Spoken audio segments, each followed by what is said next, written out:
and I'm going to say a little bit about EJ before we bring her on. Known and renowned for her iconic movie posters and Rolling Stone covers, which I'm really happy to share with these today. And even though we're not going to be talking about this work, I think it's really important to see some of this amazing editorial work. This is Forrest Gump, also Top Gun. She's also known for these amazing celebrity photographies for Rolling Stones, a lot of covers. Idol. If you grew up in the 80s like me, you will probably never forget this image. Here we have Deborah Harry. Just really, really excited to be sharing some of this work. So for about 4 decades, EJ worked between LA, New York, huge commercial success career. But at the same time, she was always documenting the ocean, the sea, and just really working that craft. Her clients included GQ, Glamour, Elle, Esquire, Harper's Bazaar, Rolling Sports, Sports Illustrated, ABC, CBS, Century Fox, Paramount, you name it.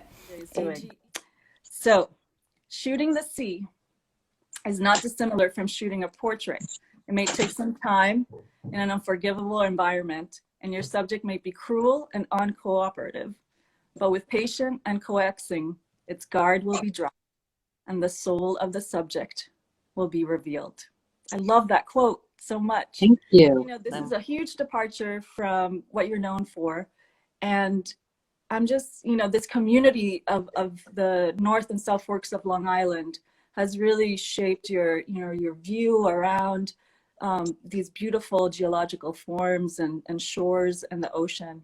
I'm interested in your creative relationship with the sea, with the shore throughout the years. It's almost like they were your baby and, you're showing. So I wanted to, yeah. My baby pictures. Yes. I'm out in Orient right now. It's on the eastern end of the North Fork of Long Island. Right now, because of the pandemic, I'm out here full time. But you're extremely compelled to take pictures here of the water because we are, as you said, surrounded by water. By the north side, we are on the Sound, and on the south, we are on the bay, you see behind me. And you're never really 2 miles away from the water. Also, Eastern Long Island has this distinction of having these incredible glacial erratics all along the shoreline. And these were deposited here at the end of the Ice Age. And as the glaciers were coming across and gouging out the Sound and defrosting and melting, they left these huge rocks that are really indigenous of the far north. And they are compelling in a way that when the water's calm, it's very, they do look prehistoric. I mean, they almost look like a mammoth elephant or something. But then it can be very violent and the waves come crashing across it. And so evokes a whole different other imagery. And because of the tides and the wind, they never look the same. So the possibilities of even shooting one of these formations is infinite. And I was drawn to shoot them quite some time ago while I was still, doing a lot of portraiture. And it was just a natural segue for me because with portraits, it's about the light, how the light falls across the face, and it gives it depth. And with the water and the rocks, it's the same sensation. They're really portraits in a way.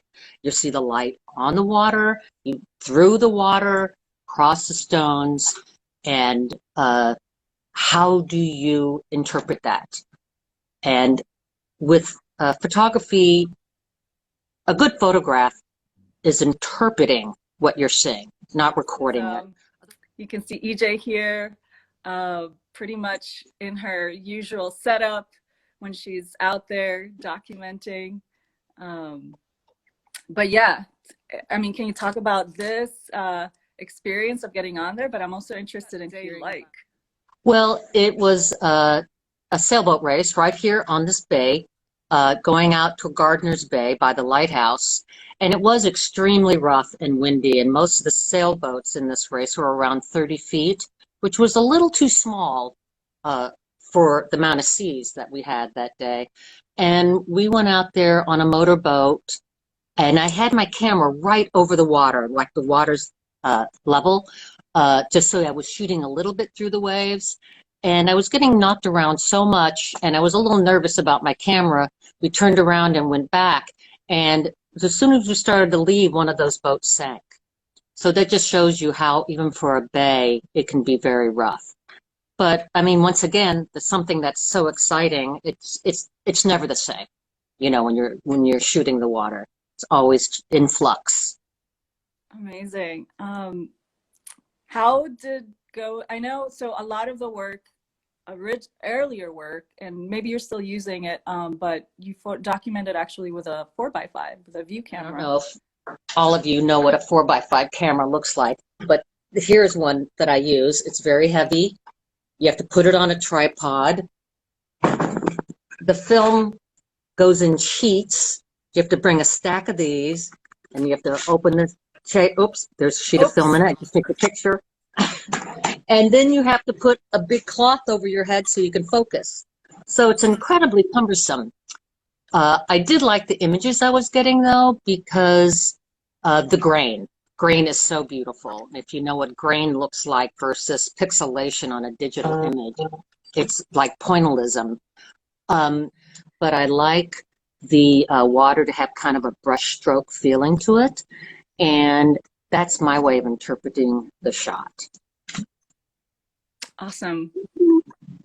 I know, I wish you guys would see these prints in person. They're just so beautiful. And here Well, you know what's important is why I think I'm a very good printer. I print them myself, and I think a lot of photographers send out their work. They have it retouched, processed, printed, and it was a learning curve. But printing is very interpretive and very subjective. EJ, you're also a mentor and educator. I know you've done workshops at ICP and like various places. What is it that you feel in terms of advice or mentorship that you can offer, you know, how to stay creative during these times? Well, that's a really good question, Annabelle. And, you know, although there's the stress, of course, during these times, it's a very quiet time. And it's a time of self-reflecting, being introspective, calm. And I think even sometimes you need to take a step back and just rest and think about your work, find your voice, but still get motivated to keep taking pictures. And I know that's really hard to do. And I think you need to look around at your surroundings, make a connection to your family, to your friends, whether it's through Zoom or in person, and get reconnected to your landscape. And pick up a camera and go for a walk and start looking at things more closely and examine how you want to interpret that. You're not going to have the distractions of society or the city. So you need to just really focus on your work. And a few weeks ago, Billie Jean King did a live webinar for a Public Prep Network in New York City. She also said that champions adjust. And that's another thing that really struck me, that you have to be flexible. And you have to be flexible in your career. I mean, when you're doing photographs of celebrities, you can be set up for a couple of days, they show up and they tell you, I won't do that shot. Then you just immediately reconfigure and figure it out. And these are times where you just have to adjust and figure it out, be calm, and figure out how to go forward. That sounds easy. I know it's not. But like I said, just be calm and find your voice. I know you've talked about, you know, how, you know, the act of taking photographs is healing. how also sailing is something for you, that it's also very meditative and healing. How do you see these two things kind of intersect in your practice, or just how it helps you center yourself? Well, when I took my first movie poster, which was Top Gun, it was just me and an assistant and a hair and makeup person. And I decided what time Kelly and Tom would be there. I had complete control, and there was no one watching me shoot. And of course, this was before Photoshop, so I had to move F-14s around and put the flag up and figure out the lighting.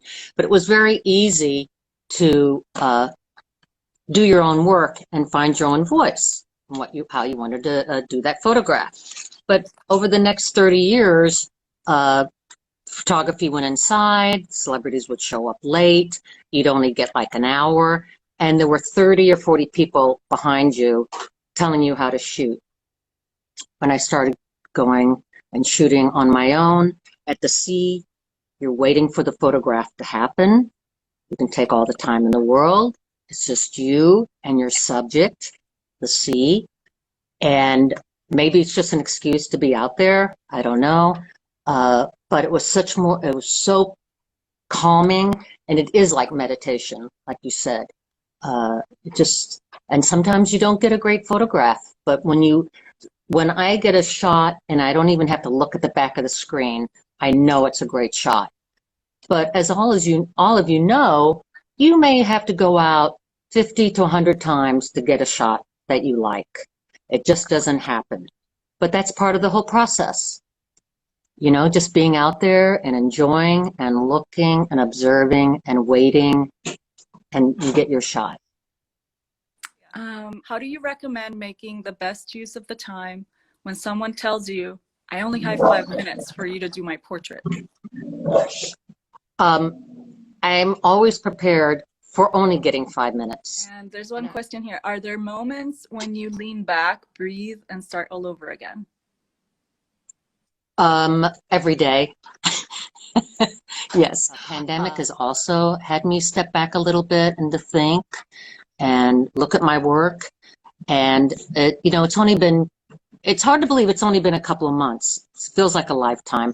But I do feel kind of rejuvenated and ready to change it up. Some of these seascapes with the rough seas, I'm in waders, water's up to my chest.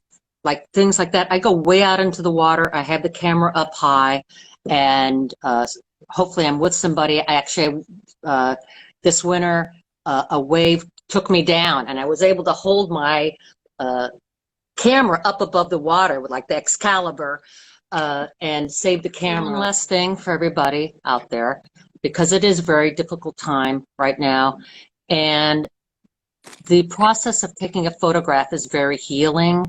It is, like you said, it's like meditation. For me, there's a great correlation between taking photographs and sailing. When I'm on a sailboat and you leave the shore, you leave your worries on the shore. And it's the same thing with taking a photograph. It's all consuming. You're very engrossed, and you're looking around, your eyes moving around, and it's very relaxing.